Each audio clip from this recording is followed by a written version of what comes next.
What the hell is this? Rue Morgue again? The October issue, the Halloween issue came out in September. And now this one, the November-December issue came out literally before Halloween. So you can say, oh, you get more Rue Morgue. Isn't that great? Although I do notice, this is the first time, we got problems. Come on, I buy every Rue Morgue that comes out. Are you telling me that my $13.95 every 2 months isn't helping you guys stay afloat up there in Canada? So what is this? Oh man, what an issue this was.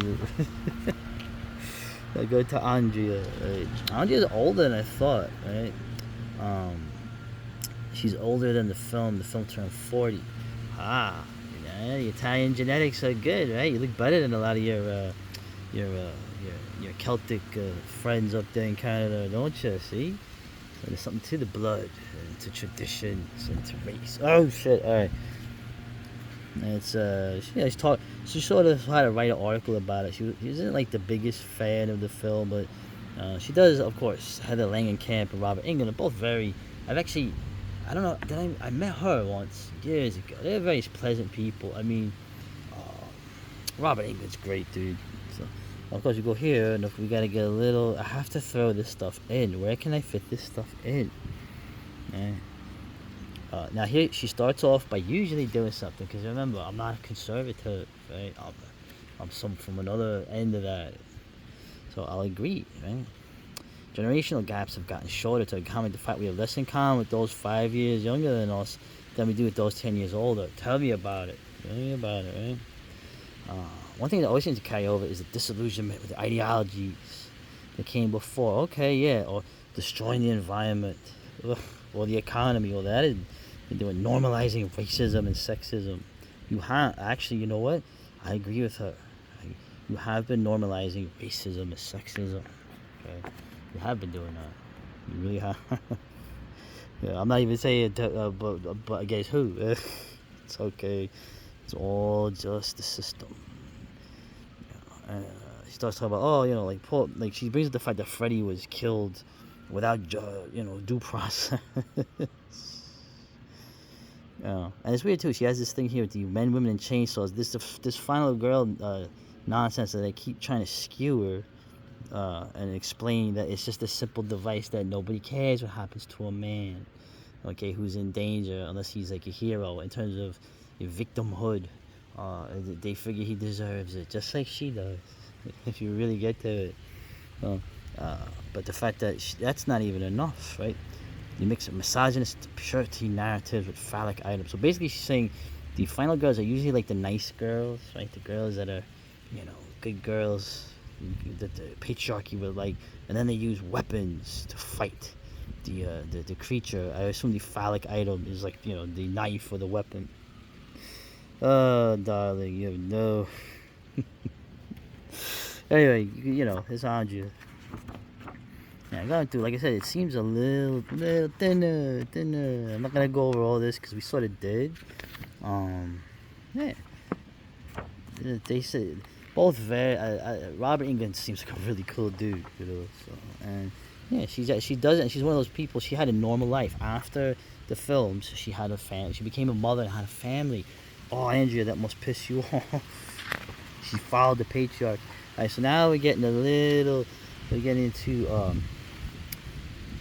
right. Basically, this woman, right, wrote a book about sex with monsters.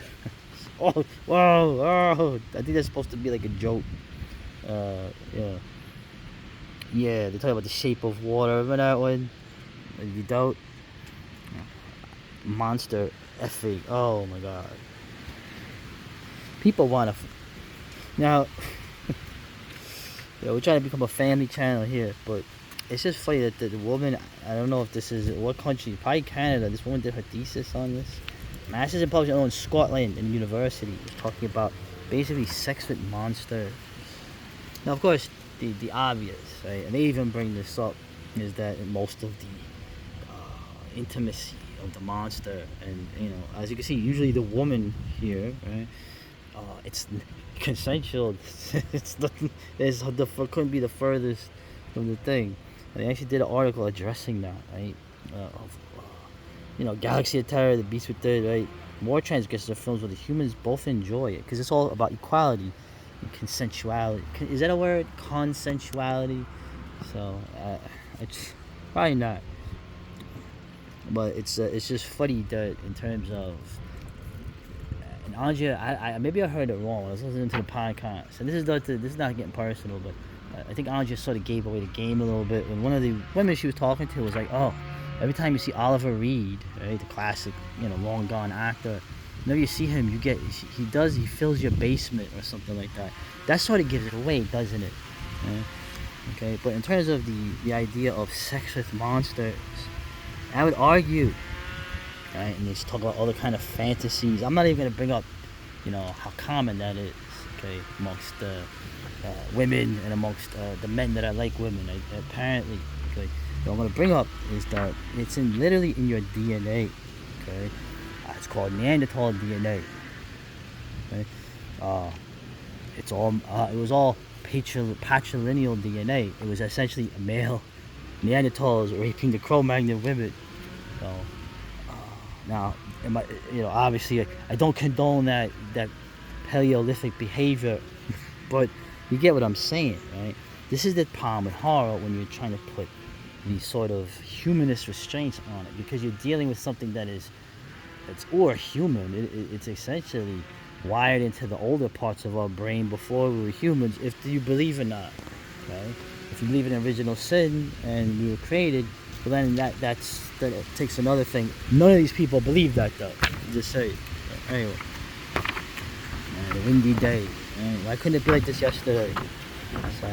Remember this? I like this right here. Think of the online debate that erupted this spring about whether women would be safer alone in the forest with a bear or a man, and the flood of misogyny from the only the cisgendered men that followed. You insulted like a whole gender of people, so you guys sort of expect that, no? Of course not. We want this to go. We don't want it to go both ways. We wanted this to be one-sided. That's how you wield power, or that's how you wield power for others above you. Yeah? And it's always funny too. I'm not even gonna bring up the obvious, right? When you see the men that are raping the women, don't look like the men that were complaining on the internet, just saying. But I've brought that up many times. Okay, it shouldn't be controversial. The issue with bears, if you look at bear attacks, bears, including male bears and female bears, the sisterhood of the female bear, right? Bears go after human females. Okay, they know the men are usually armed. So the famous story where the survivalist team, or there was a survivalist training, there's 2 women, 2 men. They made a shelter. It was bear country. The men slept by the entrance because the evil patriarchal men were willing to be more, to be closer to possible danger. And the 2 women were deeper into the shelter. Well, the bear came in, big animal, pretty quiet. They were sleeping. Right? Not only did it skip the 2 men, it skipped the larger female and went for the smaller female, and then proceeded to drag her screaming into the night. Of course, her comrades saved her, luckily, but that even the bear knew. It was probably a female bear too, and it knew to get the smallest woman because she was physically not strong. Okay, and also one thing that's used as a weapon but never discussed is that at the end of the day, males have more aggression, which is what you need in a fight. Okay, they don't feel the pressure of patriarchy. Oh, I love it, but you keep giving me stuff, bro. I saw this movie finally on BitChute. This is a good movie. Dude, don't let this fool you. This was a cool movie, bro, but more on that later. We gotta get through here. I'm not gonna go with everything. So, the new horror. What looks interesting? This director's cut looks interesting. So, it's about a new metal band. Alt-rock band, or a Slipknot-inspired alt-rock new metal band. Hey, Arkham Reporter, man, check out Director's Cut. And I've had the big one here with the this. I've heard about the Carrie Ann Moss. And it's right here. inspired by the COVID-19. Can we say that now? The mighty COVID. Obviously written in response to COVID-19 with an early set of anti-maskers, protesting overworked hospital staff, stirring both anger at the protesters and empathy for the doctors and nurses. Totally the opposite of what actually happened, and totally the opposite of what people of your supposed belief should be for, right? Why am I even bringing that up? We all know that they're not about any of that. They're about doing what the hell they're told. I could tell you anyway. Moving on. This actually, usually I laugh at the YouTube stuff here. I said I would look at some of these, and usually I can't stomach them. Not even because they're bad, but because many of them they look too. I don't know how to say this, and you're probably laughing because the stuff I've done is the opposite. It looks too professional. It looks too slick now. But this looked interesting. This little thing here. You know, most of these are not like a person. They're a conglomerate little film studios, like 2 or 3 people. But this seemed interesting, and they're from Pennsylvania, so. And this one here, I want to check out. I think this is a Japanese one. 4 million YouTubes. Not a horror video, but a man filming inside his house. The surroundings become more decrepit and waterlogged, to the point where the viewer fears what might lurk around the corner. So this is a brainchild of mysterious Japanese YouTuber. I already like this. Nana825763, who is heavily influenced by a PlayStation game. Interesting. So I would check this out too. Let's wrap this up, man. It's November already. It's time for the turkeys.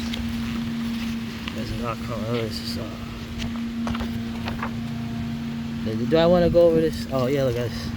If you think Mormons canvassing your neighborhood is a nightmare, don't worry. The nightmare is definitely coming, but it's not going to be Mormons canvassing your neighborhood. I love it, man. They're going to be so... Anyway, let me shut up. That's right, Amityville 2 is way better than the first one, right? Damiano Damiani. It was an Italian horror film. Apparently, yeah, the second one was the best one. Burt Young was in there. So, this guy's always funny. Whenever he talks about the 7th victim, I saw this. I had that collection, the Val Lewton collection. Very cool. So they show in the inner circle of Manhattan, in New York City, in the Village, the evil group. Of course, they're Freemasons. No, they're Satanists. Yeah. But then, of course, he brings up just like political things, unchecked intolerance to outright fascist flirtations. It's like, yeah, bloody wish it was fascist. You wish, I wish. You wish and I wish. No, I don't. That's just like horror comics. Like this here. Attention, the reviewer actually, and look, the reviewer is a mi amigo here. He had to be like, yo, tensions are high at the Texas-Mexico border, where detention center illegal migrants. Hey, nobody's illegal. Pedro.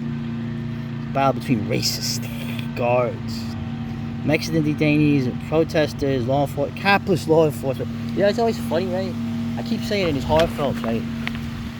The military, okay, but like the police are always shown, for the most part, as like hapless and like they're just in the middle of things. Right? They're some of the biggest scumbags you would ever have to deal with. But let's finish this up. Unfortunately, Benitez stumbles by painting a complex issue in very broad strokes. Most of the cast is quickly designated as victim or oppressor. Now, it's funny because actually it's a complex issue. It's not really a complex issue, okay? From a far different direction that he'd be coming from. But the fact that even he thinks that, you know, it's too black or white is interesting. So you can imagine if he say, you know, and of course, one of the strongest sections that I always enjoyed in Rue Morgue to finish this up is the book section. They always have interesting books. This one. And that damn hauntology, that Mark Fisher's concept, right? Hauntology, right? A longing for the disappeared or never happened. It's always interesting. So it's like some weird Marxist kind of stuff, but what's it implying?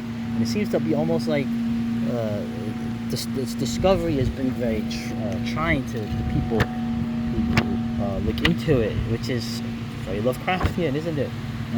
Keep arguing, you know, the Spenglerian, the Volian, all these things, right? The German philosophy, all these things are very, very horrific. And we got Anton Levy, There you go. Interesting, and a writer I never heard of, a stage writer who wrote The Vampire and the Phantom. Right? Finding people like this is really what this is for, man. And let's see. If you live through the young adult vampire boom in the mid to late aughts, you notice most of those main characters tend to be naive, often waifish, white girls. Well, you know that irks somebody. That's right. So those white girls irk me too. Hey, this actually looked interesting. Lost Estates, quiet horror, right? Ambient horror. That seems like interesting. I wonder how that would translate though as stories. Anyway, let's get to the end of this. Just because I could put now probably longer videos, maybe I could put up hours of videos. I'm not gonna do that to y'all. And also the audio section is interesting. This look cool. Guy remixing, what is this? The neat trick here is oral elements have been sourced from 70s and 80s horror films. If they're so bent out of shape and layered into new cues, it might be a challenge to identify them all. Oh, they got it. Oh, the Potter's Bluff from Dead and Buried. What a film. Dead and Buried. Go watch that movie now. Okay? I'm just saying, watch that movie now. Dead and Buried. Gary Sherman. But this sounds really interesting. Also, this is cool. On the opposite, Trailer Park Vampire, one-man rock and roll machine, right? And he has an alter ego based on a horror host. So that's kind of cool, and it's like very like the biggest influence is Kiss, right? That's what I thought when I saw this. That's kind of cool. I like that. I want to do that for Moonlit Tomb. I want it to be more theatrical, but like taking a piss, And yeah, it's interesting. Black metal, is it? This is a band from Portland, mixing all this stuff, 80s worship, but thrash and black metal too. That's what I want to do at Moonlit Tomb also, maybe. And hey, these are cool video games. Look at these. Look at this. Look at that. What the fuck is that? And this is another one too, Hollow Body. So you can see that these kind of horror, these old school horror games, PlayStation type things they're always popular. We'll end this. What's the best Nightmare on Elm Street sequel? No, 3 is the best. No doubt. 4 is good. 3 is the best. 3 is the absolute best. The Dream Warriors, the song, the idea of it. It's almost like a dark fantasy adventure film, isn't it? Well, Morgue, you got another one in. Didn't you? All right, come on, Angela, we gotta turn you to the patriarchy. That's all right.